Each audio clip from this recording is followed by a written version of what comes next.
स्वागत है आपका पॉजिटिव इनबॉक्स हिंदी चैनल पर।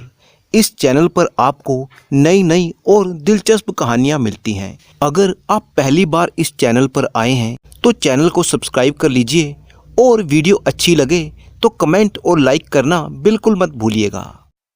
आज की कहानी शुरू होती है कमलेश नाम के एक धोबी से। धोबी के परिवार में उसका इकलौता बेटा सुंदर था। धोबी की पत्नी की मृत्यु कई सालों पहले हो चुकी थी। उसी ने अपने बेटे को पाल पोस कर बड़ा किया था। कमलेश गांव के लोगों के कपड़े धोता और उसी से उसकी गुजर बसर चलती थी। अब उसका बेटा सुंदर जवान हो चुका था तो कमलेश चाहता था कि उसका बेटा भी उसी की तरह धोबी का काम सीख ले और कुछ पैसे कमा ले। परंतु इसके उलट उसका बेटा सुंदर काम करने की बजाय सारा दिन अपने दोस्तों के साथ आवारागर्दी किया करता था। जब भी उसका पिता उसे काम करने की नसीहत देता तो सुंदर यही जवाब देता कि बापू, मुझे तुम्हारी तरह धोबी का काम नहीं करना, मैं तो कोई बड़ा व्यापार शुरू करूंगा। धोबी सुंदर की इन बातों से बड़ा ही परेशान हो चुका था, क्योंकि वो जानता था कि ये सब सुंदर के ख्याली पुलाव है। एक दिन धोबी ने अपने बेटे से कहा, बेटा, अगर तुम धोबी का काम नहीं करना चाहते तो मैं सेठ पुरुषोत्तम दास के यहाँ पर तुम्हारी नौकरी लगवा देता हूँ, जिनके यहाँ मैं कपड़े धोता हूँ। वो बहुत ही अच्छे आदमी हैं। इस बार सुंदर अपने पिता की बात को मना नहीं कर पाया और फिर वह सेठ पुरुषोत्तम दास के यहाँ पर नौकरी करने लगा। लेकिन कुछ दिनों के बाद ही सेठ पुरुषोत्तम दास ने उसे अपने यहाँ पर नौकरी पर आने से मना कर दिया। जब धोबी ने सेठ से इसका कारण पूछा तो सेठ पुरुषोत्तम ने बताया, कमलेश, तुम्हारे बेटे का मन काम करने में बिल्कुल भी नहीं लगता। मैं जो भी काम उसे देता हूँ वो उसे पूरा नहीं करता। वो तो एक नंबर का आलसी और निकम्मा है। ये सुनकर कमलेश धोबी बहुत ही निराश हुआ और उसने घर आकर अपने बेटे को समझाया, बेटा, मैंने बड़ी ही मुश्किल से तुम्हारे लिए सेठ जी के यहाँ पर नौकरी ढूंढी थी। अगर तुम इसी तरह से काम करोगे तो फिर तुम्हारा भविष्य क्या होगा। इस घटना के बाद कमलेश ने गांव के कई दूसरे लोगों के यहाँ पर अपने बेटे को नौकरी पर लगवाया, परंतु वहां से भी सुंदर की शिकायतें ही आती रहीं। और अब तो हालत ये हो गई कि गांव में कोई भी ऐसा आदमी नहीं था जो उसके बेटे सुंदर को काम पर रखता। अपने बेटे की ऐसी हालत देखकर कमलेश चिंताग्रस्त रहने लगा। उसकी तबीयत अब बिगड़ने लगी थी। वो दिन भी आ गया जब कमलेश की मृत्यु हो गई। अब सुंदर इस दुनिया में अकेला ही रह चुका था। अपने पिता की मृत्यु पर उसे ये बात तो समझ में आ गई थी कि बिना मेहनत किए रोजी रोटी नहीं कमाई जा सकती। इसलिए उसने गांव में काम ढूंढना शुरू किया, परंतु पूरे गांव में उसे किसी ने काम नहीं दिया, क्योंकि वो तो पहले से ही अपनी काम चोरी के लिए बदनाम हो चुका था। अब सुंदर ने सोचा कि इस गांव में मुझे कोई काम नहीं मिलेगा, इसलिए मुझे किसी दूसरे नगर में जाकर कोई काम ढूंढना चाहिए। ऐसा विचार बनाकर सुंदर ने अपने घर को ताला लगाया और किसी दूसरे नगर में काम की तलाश में निकल पड़ा। जब वह दूसरे नगर में पहुंचा तो किस्मत ने उसका साथ दिया और उसे एक व्यापारी के यहाँ पर काम मिल गया। इस बार सुंदर ने बहुत ही मेहनत और ईमानदारी से काम किया। अब उसके जीवन की गाड़ी ठीक से चलने लगी थी। इस नगर में आए हुए सुंदर को अब 1 वर्ष बीत चुका था। एक दिन उसने अपने मालिक से कहा, सेठ जी, मुझे यहाँ पर काम करते हुए अब 1 साल हो चुका है। मैं एक बार अपने गांव जाना चाहता हूँ, मुझे कुछ दिन की छुट्टी दे दीजिए। सेठ ने कहा, ठीक है सुंदर, मैं तुम्हें 10 दिन की छुट्टी देता हूँ। 10 दिन के बाद तुम काम पर वापस लौट आना। और इस तरह सुंदर अपने सेठ से छुट्टी लेकर गांव की तरफ चल दिया। वह मन ही मन में सोच रहा था कि जब वो अपने गांव लौटेगा तो गांव के लोग उसे देखकर हैरान रह जाएंगे। जो लोग उसे निकम्मा और आवारा समझते थे वो अब उसकी खूब प्रशंसा करेंगे। अपने इन्हीं विचारों में खोया हुआ सुंदर जब रास्ते पर चला जा रहा था कि तभी उसने देखा कि एक बूढ़ा आदमी अपने कंधों पर 3 गठड़ियां उठाए हुए एक शहर की तरफ चला जा रहा था। वो काफी बूढ़ा भी था और बहुत देर से इसी तरह से सफर कर रहा था। आखिरकार थक कर वो एक पेड़ के नीचे बैठ गया तभी उस बूढ़े आदमी की नजर सामने से आते हुए नौजवान सुंदर पर पड़ी, जो उसी रास्ते से जा रहा था और वो भी उसी दिशा में ही जा रहा था जिस दिशा में उस बूढ़े फकीर को जाना था। तभी सुंदर उस बूढ़े फकीर के पास से गुजरा।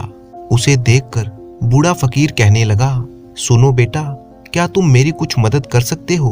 ये गठड़ी बहुत ही भारी है, क्योंकि मैं अब बूढ़ा हो चुका हूँ, इसलिए ज्यादा देर तक इसका वजन नहीं उठा सकता। तो क्यों ना तुम मेरी एक गठड़ी को उठा लो और मुझे दूसरे गांव तक पहुंचा दो। इसके बदले में मैं तुम्हें 3 अशर्फियां दूंगा। सुंदर ने उस फकीर की सारी बातें सुनी और फिर बोला, कोई बात नहीं बाबा, मैं आपकी सहायता करने के लिए तैयार हूँ। बताइए आपको कहाँ जाना है? ये कहकर सुंदर ने उस फकीर की एक गठड़ी उठा ली और अपने कंधे पर रख ली। तभी सुंदर को ये एहसास हुआ कि ये गठड़ी तो सचमुच बहुत ही भारी है। सुंदर और वो फकीर अब दोनों रास्ते पर आगे की तरफ बढ़ रहे थे। चलते चलते वे दोनों उस गांव से बाहर आ गए और फिर एक सुनसान रास्ता आ गया। वे दोनों बड़ी ही मस्ती में चलते जा रहे थे। जब वे दोनों भीड़ से बिल्कुल अलग हो गए तो सुंदर ने उस फकीर से पूछा, बाबा, इस गठड़ी में ऐसा क्या है जो ये गठड़ी इतनी भारी है? इस पर उस फकीर ने मुस्कुराते हुए कहा, कुछ नहीं बेटा, इसमें सिर्फ तांबे के सिक्के भरे हैं, इसीलिए ये गठड़ी इतनी भारी है। उस फकीर की बात सुनकर सुंदर मन ही मन में सोचने लगा, लगता है ये बाबा जरूर कोई व्यापारी हैं, तभी तो इतने सारे तांबे के सिक्के लेकर चल रहे हैं। लेकिन मुझे इन सब बातों से क्या मतलब? मुझे तो सिर्फ इनकी ये गठड़ी दूसरे गांव तक पहुंचानी है और उसके बदले में मुझे 3 अशर्फियां मिल जाएंगी।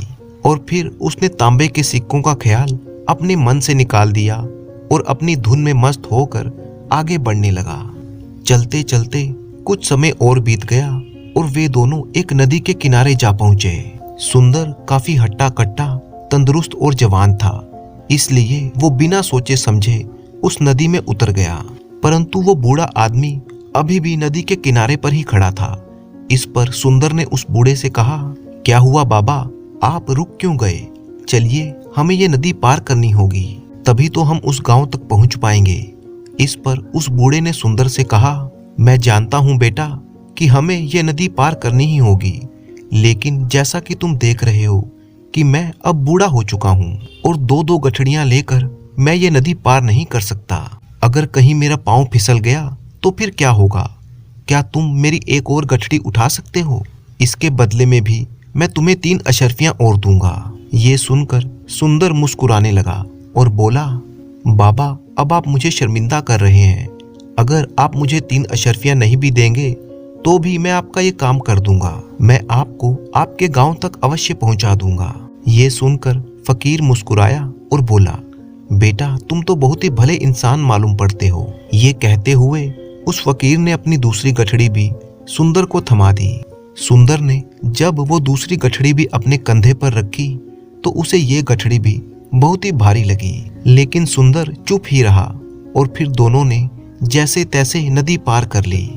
नदी पार करने के बाद बातों बातों में ही सुंदर ने उस फकीर से कहा, बाबा, आखिर इस दूसरी गठड़ी में क्या है, क्योंकि ये दूसरी गठड़ी भी बहुत ही वजनदार है। फकीर ने जवाब दिया, बेटा, इसमें चांदी के सिक्के हैं, इसीलिए ये गठड़ी भी बहुत भारी है। फकीर की ये बातें सुनकर अब सुंदर का दिमाग तेजी से काम करने लगा। वो सोचने लगा कि एक गठड़ी में चांदी के सिक्के हैं और दूसरी में तांबे के। लगता है ये फकीर बाबा कहीं दूर से आ रहे हैं और इन्होंने अपनी सारी जमीन जायदाद बेचकर ये सारे सिक्के इकट्ठे किए हैं, तभी तो ये इतना धन लेकर चल रहे हैं। लेकिन सुंदर ने ये बात उन फकीर बाबा से नहीं बोली। वे दोनों चुपचाप रास्ते पर आगे ही बढ़ते चले जा रहे थे। कुछ देर तक आगे बढ़ने के बाद एक बार फिर एक सुनसान मार्ग आ गया। उस रास्ते पर आते ही सुंदर के मन में तरह तरह के विचार आने लगे। अब उसके मन में विचार आने लगा कि ये एक सुनसान रास्ता है, अगर मैं यहाँ से इन फकीर के ये सिक्के लेकर भाग जाऊं तो ये बूढ़ा फकीर कब तक मेरे पीछे भागेगा? मुझे नहीं लगता कि ये कभी मुझे पकड़ पाएंगे और यहाँ पर इस समय कोई दूसरा आदमी है भी नहीं जो इन बूढ़े आदमी की मदद कर पाएगा।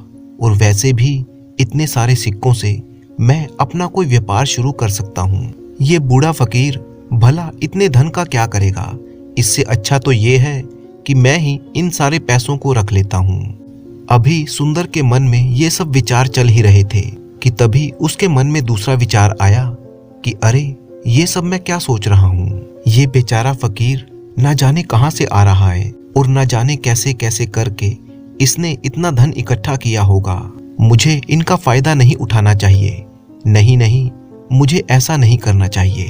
उसने कुछ देर के लिए अपने मन के इन विचारों को काबू कर लिया, परंतु थोड़ी ही देर के बाद उसके इन विचारों ने उसको काबू में कर लिया। सुंदर 2 गठरियां उठाए हुए उन फकीर के पीछे पीछे चल रहा था। कुछ दूर जाने के बाद वहां पर एक पहाड़ी आई। तब वो फकीर बाबा सुंदर से कहने लगे, बेटा ये पहाड़ी मैं नहीं चढ़ पाऊंगा, क्योंकि मैं अब बूढ़ा हो चुका हूँ और मेरे घुटनों में भी दर्द रहता है। अगर तुम मेरी ये तीसरी गठरी भी ले लो तो मैं तुम्हें 3 अशर्फियां और दूंगा, पर याद रखना इन गठरियों को कहीं पर गिराना मत, कहीं ये गठरियां खुल ना जाएं। ये सुनकर सुंदर ने उस फकीर से कहा, क्यों बाबा, आखिर इस गठरी में ऐसा क्या है? फकीर ने एक बार इधर उधर देखा और फिर धीरे से सुंदर को बोला, बेटा इसमें स्वर्ण मुद्राएं हैं। ये सुनकर तो सुंदर मन ही मन और भी खुश हो गया। उसने चुपचाप वो गठरी उस फकीर से ले ली और देखते ही देखते वे दोनों रास्ते में आगे की ओर बढ़ने लगे। अब वो फकीर बिना किसी वजन को लिए हुए बड़ी आराम से पहाड़ की चढ़ाई चढ़ रहे थे, परंतु सुंदर जो कि उनके पीछे आ रहा था वो वजन होने के कारण बहुत ही धीरे धीरे चल रहा था। इधर जब से सुंदर ने सोने का नाम सुना था उसका मन तो छलांग मार रहा था। वो मन ही मन सोचने लगा, अगर ये सारा धन मुझे मिल जाए तो मेरा सारा जीवन बड़े ही आराम से कट जाएगा। वैसे भी ये बाबा तो अब बूढ़े हो चुके हैं, भला इन्हें इतने पैसे की क्या आवश्यकता है? इनका जीवन तो वैसे भी अब कट चुका है। मैं एक काम करता हूँ, ये सारा धन लेकर मैं यहाँ से भाग जाता हूँ। सुंदर के मन में अनगिनत विचार उठ रहे थे। अब उसका मन उसकी बुद्धि पर पूरी तरह से हावी हो चुका था।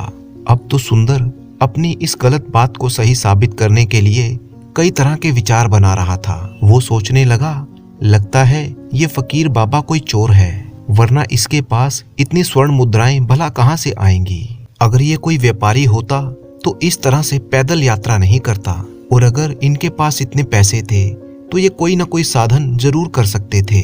पक्का ये कोई चोर है और चोरी का माल ही इस तरह से ले जाया जाता है। और अगर मैं इनका पैसा चुरा लूं तो फिर इसमें बुराई ही क्या है, क्योंकि ये भी एक चोर है और चोर के यहाँ पर चोरी करना कोई गलत काम नहीं है। ये सोचते हुए सुंदर अब उन फकीर से आगे बढ़ने लगा। देखते ही देखते वो उस बूढ़े फकीर से काफी आगे निकल आया। अब वो सोचने लगा कि जैसे ही इस पहाड़ की ढलान आएगी मैं इन तीनों गठरियों को लेकर यहाँ से भाग जाऊंगा, फिर ये सारा धन मेरा हो जाएगा और मेरी गरीबी हमेशा हमेशा के लिए दूर हो जाएगी। इसी तरह से चलते चलते वे दोनों पहाड़ की चोटी पर पहुंच गए। अब ढलान का रास्ता शुरू होने वाला था। तभी सुंदर उन फकीर से नजर बचाकर वो तीनों गठरियां लेकर आगे की तरफ दौड़ने लगा। अब उसे अपना शरीर बहुत ही हल्का मालूम पड़ रहा था, जैसे उसके शरीर पर कोई वजन ही ना रखा हो। अब सुंदर बहुत ही तेजी से दौड़ने लगा और देखते ही देखते वो उस बूढ़े की आंखों से ओंझल हो गया। बचते बचाते छिपते छिपाते सुंदर अपने गांव में वापस आ चुका था। वो सीधा अपने पुराने घर के अंदर चला गया। अब सुंदर की खुशी का कोई ठिकाना नहीं था। उसने सोचा, क्यों ना जल्दी से मैं इन गठरियों को खोलकर सारा पैसा बाहर निकाल लूं। ये सोचकर जब उसने पहली गठरी खोली तो उसमें से उसे लोहे के जंग लगे हुए सिक्के मिले। ये देखकर तो उसे अपनी आंखों पर विश्वास नहीं हुआ और फिर उसने फटाफट दूसरी गठरी खोली। उसमें भी लोहे के जंग लगे हुए सिक्के ही थे। ये सब कुछ देखकर सुंदर हैरान रह गया। सोचने लगा, ये सब क्या हो रहा है? फकीर ने तो मुझसे कुछ और ही कहा था। अब सुंदर ने वो सोने वाली गठरी खोली और उसमें भी लोहे के जंग लगे हुए सिक्के ही थे। ये सब कुछ देखकर सुंदर क्रोध से आग बबूला होने लगा। उसने अपना माथा पीट लिया और सोचने लगा, आखिर उस फकीर ने मुझसे झूठ क्यों बोला था? उस बूढ़े ने ऐसा क्यों कहा था कि एक गठरी में चांदी के सिक्के हैं, दूसरी में सोने के और एक में तांबे के। वो ये सब कुछ सोच ही रहा था कि तभी उसकी नजर गठरी में रखे हुए एक पत्र पर पड़ी। सुंदर ने तेजी से वो पत्र उठाया और उसे खोलकर पढ़ने लगा। उसमें लिखा था, ये पूरा नाटक एक ईमानदार आदमी की खोज करने के लिए रचा गया है और मैं वो बूढ़ा आदमी असल में इस राज्य का राजा हूँ जिसके कोई संतान नहीं है, और मैंने ही ये सारा नाटक रचा है ताकि मैं अपने राज्य में कम से कम एक ऐसे ईमानदार आदमी की खोज कर सकूं जो मेरे बाद इस राज्य का राजा बन सके और इस राज्य का भार संभाल सके। और इस राज्य का भार वही व्यक्ति संभाल सकता है जो पूरी तरह से ईमानदार हो और जिसके मन में किसी तरह का भी कोई लालच ना हो। इतना पढ़ते ही सुंदर जोर जोर से चिल्लाने लगा। वो सिर पकड़कर बैठ गया। वो ये जानता था कि अगर वो अपने मन के विचारों को काबू में कर लेता तो उसका जीवन संवर सकता था, लेकिन वो तो अपने मन के विचारों को काबू में नहीं कर पाया, जिसकी वजह से उसके हाथों से एक सुनहरी मौका जाता रहा। दोस्तों, ये बात सच है कि मन ही सब कुछ है। आप जैसा सोचते हैं वही बन जाते हैं। इसलिए आपका सबसे बड़ा दुश्मन भी आपको इतना नुकसान नहीं पहुंचा सकता जितना नुकसान आपके मन के बेकाबू विचार आपको पहुंचाते हैं। क्योंकि हमारे भीतर जो विचार चल रहे हैं वही हमारे शब्द बनते हैं, और फिर जो हमारे शब्द होते हैं उसी तरह के हम कर्म करते हैं, और जिस कर्म को हम बार बार करते हैं वही हमारी आदत बन जाते हैं। इसलिए सबसे जरूरी ये है कि हम अपने मन के विचारों को काबू में रखें। तो आज की ये कहानी आपको कैसी लगी कमेंट बॉक्स में जरूर बताइएगा। अगली कहानी शुरू करने से पहले मैं धन्यवाद करना चाहता हूँ हमारे सभी सब्सक्राइबर्स का, जो हमारे वीडियो पर अच्छे अच्छे कमेंट करते हैं। इन्हीं में से कुछ सब्सक्राइबर्स के नाम हैं: पूजा तिवारी अहमदाबाद गुजरात से, रोहित राणा झारखंड से, सुरेश मुंबई से, प्रेमा बलिया उत्तर प्रदेश से, दिनेश कुमार उत्तर प्रदेश से, मनोज पोपी दिमित्रा आसाम से, आशुतोष सिंह सासाराम बिहार से, सारा यूएसए से, पीएन खन्ना अमृतसर से, सिद्धार्थ सिंगानिया छत्तीसगढ़ से, रिंकू चौधरी मलेशिया से, रंजीत विर्क जर्मनी से, अमित गोस्वामी आयरलैंड से, दिनेश गुजरात से, आकाश सिंह बिहार से। इसी तरह से आप अपना प्यार हमें देते रहें और हमारे वीडियोस पर अच्छे अच्छे कमेंट करें। अपने कमेंट के साथ अपना नाम और अपने शहर का नाम लिखना मत भूलिएगा। सज्जनपुर नाम के एक गांव में रतन नाम का एक किसान रहता था। रतन एक बहुत ही मेहनती और दयालु स्वभाव का आदमी था। गांव में जब भी किसी आदमी को सहायता की जरूरत होती तो रतन उसकी सहायता करने में कभी भी पीछे नहीं हटता था। गांव के लोग भी रतन की बहुत ही इज्जत करते थे। उसके परिवार में उसकी पत्नी और एक बेटा था जो अभी सिर्फ 8 साल का ही था। रतन अपने खेतों में कड़ी मेहनत करता, जिसके कारण उसके खेतों में अच्छी फसल हो जाती थी। रतन जिस गांव में रहता था उसके पड़ोस में एक कसाई भी रहता था जो मुर्गियों का मांस बेचता था। उस कसाई में एक बुरी आदत ये थी कि वो मांस बेचने के लिए मुर्गियों को खरीद कर नहीं लाता था, बल्कि गांव के लोगों के घर से ही चोरी कर लेता था। इस तरह से उसका खर्चा बच जाता और कसाई को ज्यादा मुनाफा होता था। एक दिन की बात है, कसाई किसी के घर से मुर्गी चुराकर उसे पोटली में बांधकर ला रहा था कि तभी रास्ते में उसे रतन मिल गया। रतन उस कसाई से पूछने लगा, क्यों भाई, आज तुम ये मुर्गियां कहाँ से खरीद कर लाए हो? कसाई रतन को बहुत ही अच्छी तरह से जानता था। उसे इस बात का विश्वास था कि रतन उसका राज कभी नहीं खोलेगा। इसीलिए कसाई ने सच बात रतन को बता दी कि मैं ये मुर्गियां खरीद कर नहीं लाया हूँ, बल्कि ये मुर्गियां मैं किसी के घर से चोरी करके लाया हूँ। रतन ने जब ये सुना तो वो हैरान रह गया। वो कसाई को समझाते हुए कहने लगा, अरे भाई, तुम ऐसा मत किया करो। चोरी करना तो एक अपराध है और ऐसा करके कभी तुम अमीर नहीं हो पाओगे। तब कसाई रतन से कहने लगा, भाई, मैंने तुम्हें अपना सच बताया क्योंकि मैं तुम पर विश्वास करता हूँ, बल्कि इसलिए नहीं बताया कि तुम मुझे समझाओ कि मुझे क्या करना है और क्या नहीं करना। खैर, कसाई मुर्गियों की पोटली लेकर अपनी दुकान पर चला गया। अब उस कसाई की यही आदत बन चुकी थी। वह कभी कभी तो मुर्गियां खरीद कर ले आता, लेकिन कई बार वो लोगों के घरों से मुर्गियां चुरा कर लाता था। दूसरी तरफ जब गांव के लोगों के घरों से मुर्गियों की चोरी हद से ज्यादा बढ़ गई, तो वे लोग एक दिन इकट्ठा हुए और गांव के बड़े बुजुर्ग इस बारे में चर्चा करने लगे कि आखिर वह कौन आदमी है जो मुर्गियां चुरा कर ले जा रहा है। हमें उस आदमी का पता लगाना चाहिए। अभी वे सब लोग इसी बारे में चर्चा कर रहे थे कि तभी एक नौजवान वहां पर भागता हुआ आया और कहने लगा, हजूर, मैंने अभी अपनी आंखों से गांव के एक कसाई को किसी के घर से मुर्गियां उठाकर ले जाते हुए देखा है। जैसे ही गांव वालों को इस बात की खबर हुई कि आज तक हमारी जितनी भी मुर्गियां चोरी हुई हैं, वह इस छुट्टन कसाई ने ही चुराई हैं और वह हमारी चुराई हुई मुर्गियां ही हमें बाद में बेचता है। इतना सुनते ही सारे गांव वाले क्रोध से आग बबूला हो गए। वे भागते हुए उस कसाई के पास जा पहुंचे। सभी लोगों ने कसाई को घेर लिया और कहने लगे, तुम्हारी हिम्मत कैसे हुई हमारे घरों से मुर्गियां चुराने की? आज हम तुम्हें नहीं छोड़ेंगे। दूसरी तरफ कसाई कहने लगा, नहीं गांव वालों, मैं तो मुर्गियां खरीद कर लाता हूं। मैंने आपके घर से कोई मुर्गियां नहीं चुराई। लेकिन अब गांव वालों के सामने सारी सच्चाई आ चुकी थी। गांव वालों ने छुट्टन कसाई की एक भी बात नहीं मानी और उसी वक्त कसाई को मारना पीटना शुरू कर दिया। काफी देर तक उसकी पिटाई की और उसके बाद उसे चेतावनी देकर छोड़ दिया कि तुम इस गांव में दोबारा नजर मत आना। अगले 1-2 दिन में तुम ये गांव छोड़कर चले जाओ, किसी दूसरी जगह चले जाओ। अब छुट्टन कसाई का वहां पर कोई नहीं था। वह तो गांव में अकेला ही रहता था। ना उसके कोई बीवी बच्चे थे और ना ही माँ बाप। कसाई ने सोचा कि कल जाने से अच्छा है कि मैं आज और अभी इस गांव को छोड़कर चला जाऊं, क्योंकि अब इस गांव में मेरी कोई इज्जत नहीं रही। और कसाई उसी दिन खाली हाथ वहां से चला गया। अभी वह चलता हुआ रास्ते में ही था कि उसे फिर से रतन मिल गया।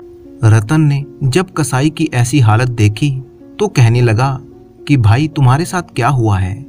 कसाई ने रतन को सारी बात बता दी कि किस तरह से गांव वालों ने उसकी पिटाई कर दी, क्योंकि उनको पता चल चुका था कि मैं उनकी मुर्गियां चुराता हूं। रतन कसाई से कहने लगा, देखो भाई, मैं तो तुम्हें पहले से ही यही बात समझा रहा था कि चोरी करना अच्छी बात नहीं है, इसे छोड़ दो।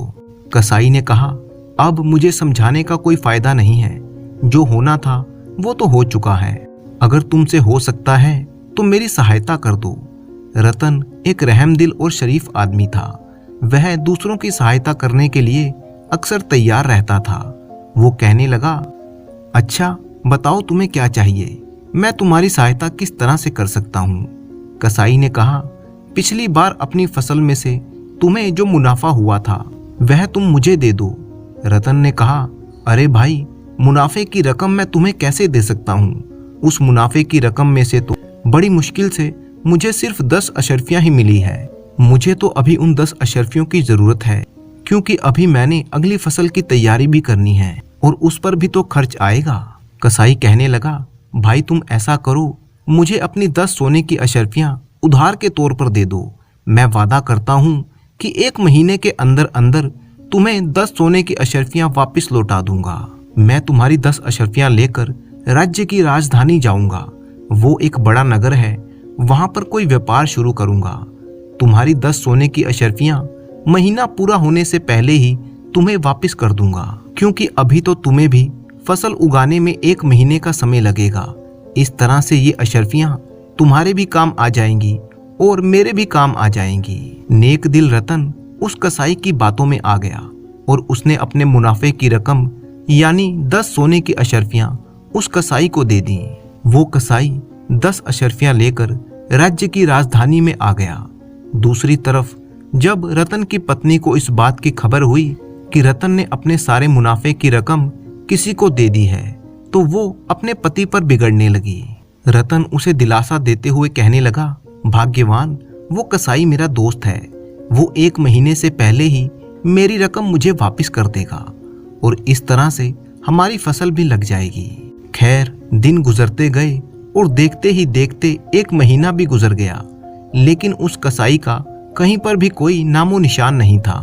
किसान ने फसल तो लगा दी थी, लेकिन उसे खाद और पानी देने के लिए उसके पास अब पैसे नहीं बचे थे।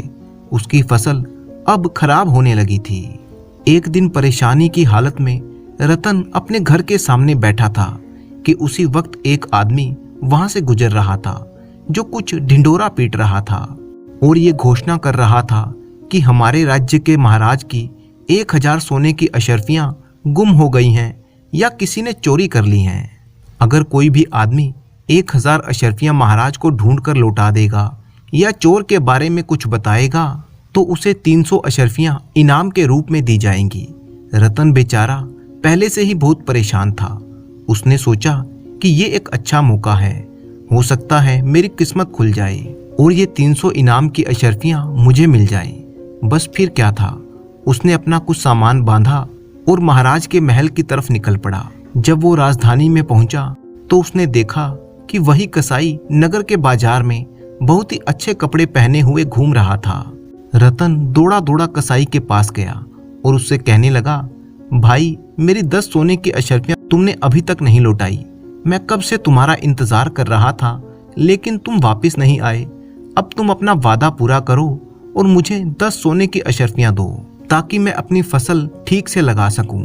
वो कसाई, जो उस समय बाजार में बहुत ही अच्छे वस्त्र पहना हुआ था, वो रतन पर भड़क उठा और गुस्से में कहने लगा, अरे तुम गरीब लोग जहां भी मिलते हो बस पैसे मांगना शुरू कर देते हो।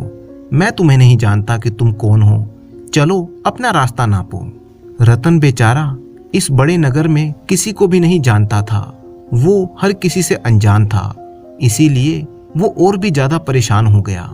इसके बाद रतन महाराज के दरबार में पहुंचा और महाराज से कहने लगा, मैं अपने गांव से आपके दरबार तक आपकी 1000 सोने की अशर्फियां तलाश करने के लिए आया हूं। अगर आप मुझे 2 दिन का समय दें तो मैं 2 दिनों के अंदर अंदर आपको अशर्फियां ढूंढ कर दे दूंगा। महाराज ने कहा, ठीक है, 2 दिनों के अंदर अंदर अगर तुम अशर्फियां ढूंढ दो या चोर के बारे में बता दो तो मैं तुम्हें इनाम के तौर पर 300 अशर्फियां दूंगा। अभी ये बातें चल ही रही थी कि उसी समय वो कसाई इसी राजा के दरबार में आ गया। राजा ने कसाई की तरफ इशारा करते हुए रतन से कहा, देखो ये मेरा खजांची है, ये बहुत ही ईमानदार और सच्चा आदमी है। आज से लगभग 1 महीने पहले ये मेरे पास आया था और मुझसे कहने लगा कि महाराज, मुझे रास्ते में किसी की 10 सोने की अशर्फियां पड़ी मिली हैं। आप ऐसा करें कि इसके मालिक की तलाश करके उसे ये अशर्फियां वापस लौटा दें। मैंने जब इसकी ईमानदारी और शराफत देखी तो इसको अपना खजांची नियुक्त कर दिया। रतन की समझ में अब सारी बात आ चुकी थी कि वो 10 अशर्फियां जो कसाई ने राजा के पास रखी थी वह किसकी थी, और उसकी समझ में ये भी आ चुका था कि हो ना हो खजाने में से 1000 सोने की अशर्फियां भी इसी कसाई ने चुराई हैं, क्योंकि चोरी करना इसकी पुरानी आदत है। बातचीत खत्म होने के बाद वह दरबार से लौट आया। शाम होने पर वह सीधा नगर में बने हुए कसाई के घर पर पहुंचा और उससे कहने लगा, अगर तुम मेरी बात नहीं मानोगे तो मैं महाराज के सामने तुम्हारी सारी सच्चाई बता दूंगा, और उसके बाद महाराज तुम्हारी जो भी हालत करेंगे वो तुम अच्छी तरह से जानते हो। रतन की बात सुनकर कसाई डर गया और कहने लगा, अरे भाई तुम चाहते क्या हो? रतन ने कहा, तुम ऐसा करो, महाराज की चुराई हुई 1000 अशर्फियां तुम मुझे वापस लौटा दो। मैं अपने गांव चला जाऊंगा और किसी से कुछ भी नहीं बताऊंगा। दूसरी तरफ कसाई परेशान हो गया और कहने लगा, देखो भाई, इतना लालच करना अच्छा नहीं है। तुम ऐसा करो कि आधी अशर्फियां तुम ले लो और आधी मैं रख लेता हूँ। लेकिन रतन ने कहा, नहीं भाई, अगर तुम सारी अशर्फियां मुझे नहीं दे सकते तो ठीक है, मैं कल दरबार में महाराज को तुम्हारी सारी सच्चाई बता दूंगा। वो बेचारा कसाई बहुत ही डर गया।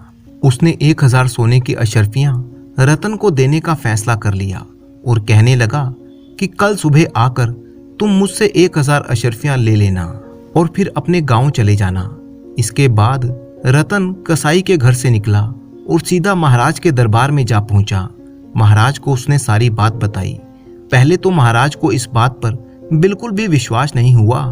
तब रतन महाराज से कहने लगा कि आप केवल एक बार मेरे साथ कल सुबह कसाई के घर चलिए, तब आपके सामने ही दूध का दूध और पानी का पानी हो जाएगा।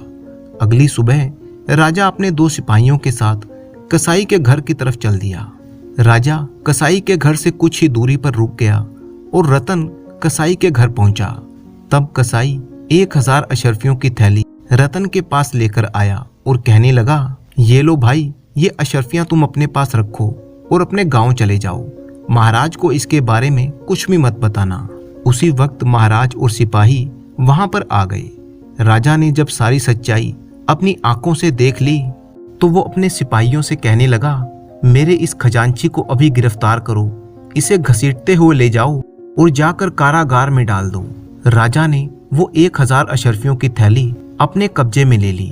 उनमें से 300 अशर्फियां निकालकर रतन को दे दी और कहने लगा, रतन, आज तुम्हारी सूझबूझ और बुद्धिमानी की वजह से ना सिर्फ मेरी 1000 अशर्फियां मिली, बल्कि एक बेईमान खजांची का भी पर्दाफाश हो गया।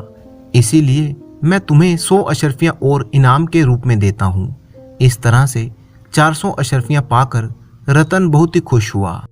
वह इनाम लेकर अपने गांव वापस लौट गया। उसने इन अशर्फियों में से कुछ अशर्फियां खर्च की और अपनी फसल के लिए खाद पानी की व्यवस्था की। इस बार रतन ने खूब मेहनत की और उसकी मेहनत रंग भी लाई। उसके खेतों में बहुत ही अच्छी फसल आ गई थी। अब रतन की पत्नी भी खुश थी।